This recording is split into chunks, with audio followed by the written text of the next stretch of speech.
नचिकेता यमराज संवाद। हमारे धर्म ग्रंथों में मृत्यु के देव यमराज से जुड़े दो ऐसे प्रसंग आते हैं जब यमराज को इंसान के हट के आगे मजबूर होना पड़ा था। पहला प्रसंग सावित्री से संबंधित है, जहां यमराज को सावित्री के हट पर मजबूर होकर उसके पति सत्यवान को पुनः जीवित करना पड़ा। जबकि दूसरा प्रसंग एक बालक नचिकेता से संबंधित है, जहां यमराज को एक बालक की जिद के आगे मजबूर होकर उसे मृत्यु से जुड़े गूढ़ रहस्य बताने पड़े।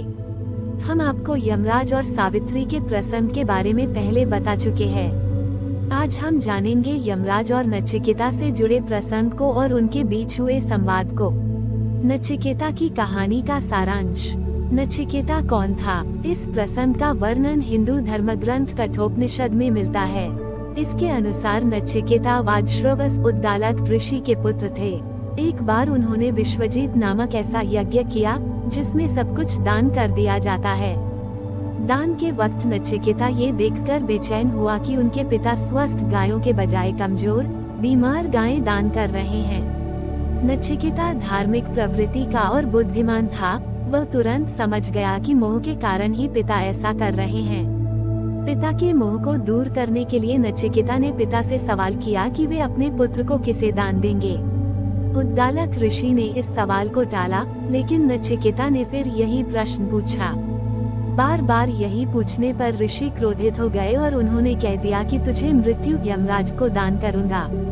पिता के वाक्य से नचिकेता को दुख हुआ, लेकिन सत्य की रक्षा के लिए नचिकेता ने मृत्यु को दान करने का संकल्प भी पिता से पूरा करवा लिया। तब नचिकेता यमराज को खोजते हुए यमलोक पहुंच गया। यम के दरवाजे पर पहुंचने पर नचिकेता को पता चला कि यमराज वहां नहीं है।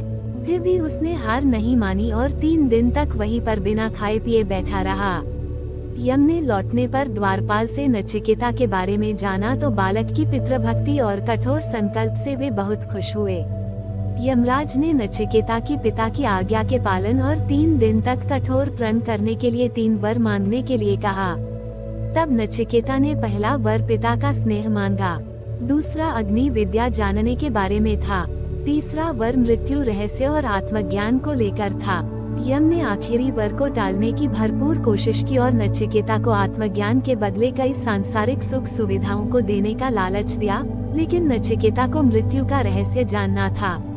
अतः नचिकेता ने सभी सुख सुविधाओं को नाशवान जानते हुए नकार दिया।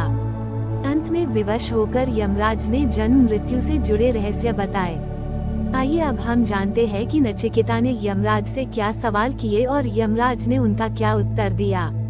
किस तरह शरीर से होता है ब्रह्म का ज्ञान व दर्शन। मनुष्य शरीर 2 आँख, 2 कान, 2 नाक के छिद्र, 1 मुंह, ब्रह्मरंध्र, नाभि, गुदा और शिशन के रूप में 11 दरवाजों वाले नगर की तरह है, जो ब्रह्म की नगरी ही है। वे मनुष्य के हृदय में रहते हैं। इस रहस्य को समझकर जो मनुष्य ध्यान और चिंतन करता है, उसे किसी प्रकार का दुख नहीं होता है। ऐसा ध्यान और चिंतन करने वाले लोग मृत्यु के बाद जन्म मृत्यु के बंधन से भी मुक्त हो जाता है। क्या आत्मा मरती या मारती है? जो लोग आत्मा को मारने वाला या मरने वाला मानते हैं, वे असल में आत्मा को नहीं जानते और भटके हुए हैं। उनकी बातों को नजरअंदाज करना चाहिए, क्योंकि आत्मा न मरती है, न किसी को मार सकती है। कैसे हृदय में माना जाता है परमात्मा का वास। मनुष्य का हृदय ब्रह्म को पाने का स्थान माना जाता है। यमदेव ने बताया मनुष्य ही परमात्मा को पाने का अधिकारी माना गया है। उसका हृदय अंगूठे की माप का होता है, इसलिए इसके अनुसार ही ब्रह्म को अंगूठे के आकार का पुकारा गया है। और अपने हृदय में भगवान का वास मानने वाला व्यक्ति यह मानता है कि दूसरों के हृदय में भी ब्रह्म इसी तरह विराजमान है। इसलिए दूसरों की बुराई या घृणा से दूर रहना चाहिए। क्या है आत्मा का स्वरूप? यमदेव के अनुसार शरीर के नाश होने के साथ जीवात्मा का नाश नहीं होता। आत्मा का भोग विलास, नाशवान, अनित्य और जड़ शरीर से इसका कोई लेना देना नहीं है। यह अनंत, अनादि और दोष रहित है। इसका कोई कारण है, न कोई कार्य, यानी इसका न जन्म होता है, न मरती है। यदि कोई व्यक्ति आत्मा परमात्मा के ज्ञान को नहीं जानता है तो उसे कैसे फल भोगना पड़ते हैं। जिस तरह बारिश का पानी एक ही होता है, लेकिन ऊंचे पहाड़ों पर बरसने से वह एक जगह नहीं रुकता और नीचे की ओर बहता है, कई प्रकार के रंग, रूप और गंध में बदलता है। उसी प्रकार एक ही परमात्मा से जन्म लेने वाले देव, असुर और मनुष्य भी भगवान को अलग अलग मानते हैं और अलग मानकर ही पूजा करते हैं। बारिश के जल की तरह ही सुर असुर कई योनियों में भटकते रहते हैं।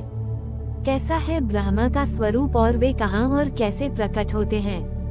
ब्रह्मा प्राकृतिक गुणों से एकदम अलग हैं, वे स्वयं प्रकट होने वाले देवता हैं। इनका नाम वसु है। वे ही मेहमान बनकर हमारे घरों में आते हैं। यज्ञ में पवित्र अग्नि और उसमें आहुति देने वाले भी वसु देवता ही होते हैं। इसी तरह सभी मनुष्यों, श्रेष्ठ देवताओं, पितरों, आकाश और सत्य में स्थित होते हैं। जल में मछली हो या शंख, पृथ्वी पर पेड़ पौधे, अंकुर, अनाज, औषधि हो या पर्वतों में नदी, झरने और यज्ञ फल के तौर पर भी ब्रह्म ही प्रकट होते हैं। इस प्रकार ब्रह्म प्रत्यक्ष देव है। आत्मा निकलने के बाद शरीर में क्या रह जाता है? जब आत्मा शरीर से निकल जाती है तो उसके साथ प्राण और इंद्रिय ज्ञान भी निकल जाता है। मृत शरीर में क्या बाकी रहता है? यह नजर तो कुछ नहीं आता, लेकिन वो परब्रह्म उस शरीर में रह जाता है जो हर चेतन और जड़ प्राणी में विद्यमान है। मृत्यु के बाद आत्मा को क्यों और कौन सी योनियां मिलती हैं? यमदेव के अनुसार अच्छे और बुरे कामों और शास्त्र, गुरु, संगति, शिक्षा और व्यापार के माध्यम से देखी सुनी बातों के आधार पर पाप पुण्य होते हैं। इनके आधार पर ही आत्मा मनुष्य या पशु के रूप में नया जन्म प्राप्त करती है। जो लोग बहुत ज्यादा पाप करते हैं वे मनुष्य और पशुओं के अतिरिक्त अन्य योनियों में जन्म पाते हैं। अन्य योनियां जैसे पेड़ पौध, पहाड़, तिनके आदि। क्या है आत्मज्ञान और परमात्मा का स्वरूप? मृत्यु से जुड़े रहस्यों को जानने की शुरुआत बालक नचिकेता ने यमदेव से धर्म अधर्म से संबंध रहित कार्य कारण रूप प्रकृति, भूत, भविष्य और वर्तमान से परे परमात्म तत्व के बारे में जिज्ञासा कर की। यमदेव ने नचिकेता को ऊं को प्रतीक रूप में परब्रह्म का स्वरूप बताया। उन्होंने बताया कि अविनाशी प्रणव यानी ओंकार ही परमात्मा का स्वरूप है। ओंकार ही परमात्मा को पाने के सभी आश्रयों में सबसे सर्वश्रेष्ठ और अंतिम माध्यम है। सारे वेद कई तरह के छंदों व मंत्रों में यही रहस्य बताए गए हैं। जगत में परमात्मा के इस नाम व स्वरूप की शरण लेना ही सबसे बेहतर उपाय है।